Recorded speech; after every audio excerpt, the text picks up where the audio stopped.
নমস্কার বন্ধুরা, পৌশালী রান্নাঘরে সবাইকে স্বাগত। আমার আজকের রেসিপি চাল কুমড়ো ভাপা।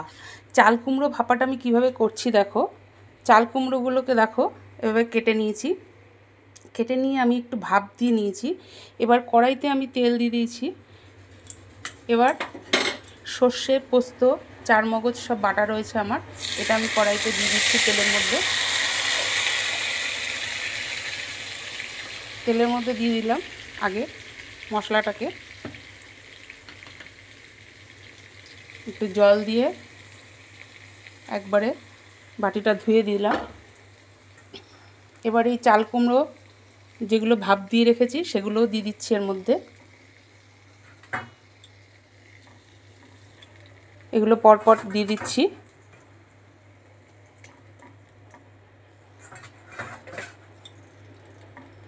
দেখো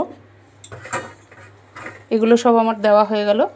এবার আমি দিয়ে দিচ্ছি নুন, পরিমাণ মতো নুন দিয়ে দিচ্ছি। এবার দেবো হলুদ। হলুদ অল্প একটু দেবো, বেশি দেবো না, যেহেতু সর্ষে পোস্ত দিয়ে করা সেহেতু সামান্য একটু হলুদ আমি দিচ্ছি।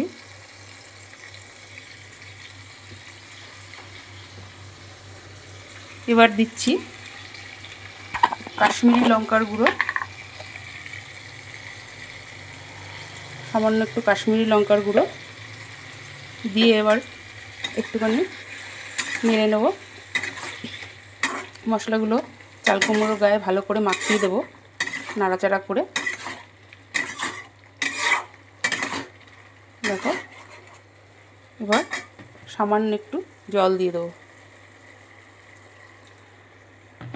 কেন চাল কুমড়োগুলো আমার ভাপ দেওয়া রয়েছে, আমি একটু সেদ্ধ করে নিয়েছি। সেদ্ধ বলতে সামান্য একটু ফুটিয়ে নিয়েছি, তা বেশিক্ষণ আমার সেদ্ধ করতে হবে না।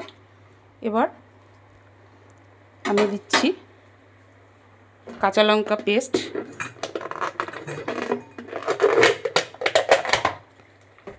কাঁচা লঙ্কা পেস্ট দিয়ে দিচ্ছি আমি এর মধ্যে। এই দেখো কাঁচা লঙ্কা পেস্ট দিয়ে দিলাম। এবার আবার একটুখানি নাড়াচাড়া করে দিচ্ছি।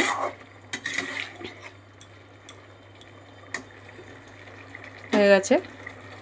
এবার আমি কড়াইটাকে সামান্য একটু ঢেকে দেবো। ফিরে আসছি পরবর্তী স্টেপে। এবার দেখো বন্ধুরা, আমার হয়ে গেছে চাল কুমড়ো ভাপানো। আর আজকে করেছি ডিমের ঝাল, লাল লাল ঝাল ঝাল করে ডিমের ঝাল করেছি। আমার আজকের ভিডিওগুলো তোমাদের কেমন লাগলো সেটা একটা লাইক, কমেন্ট, শেয়ার করে জানাবে।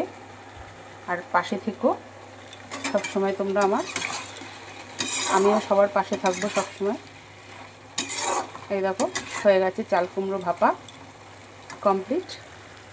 আজ এই পর্যন্ত, কাল আবার নতুন কোনো ভিডিও নিয়ে হাজির হব। তোমরা সবাই সুস্থ থেকো, ভালো থেকো, সাবধানে থেকো। আজকের মতো টাটা, বাই বাই।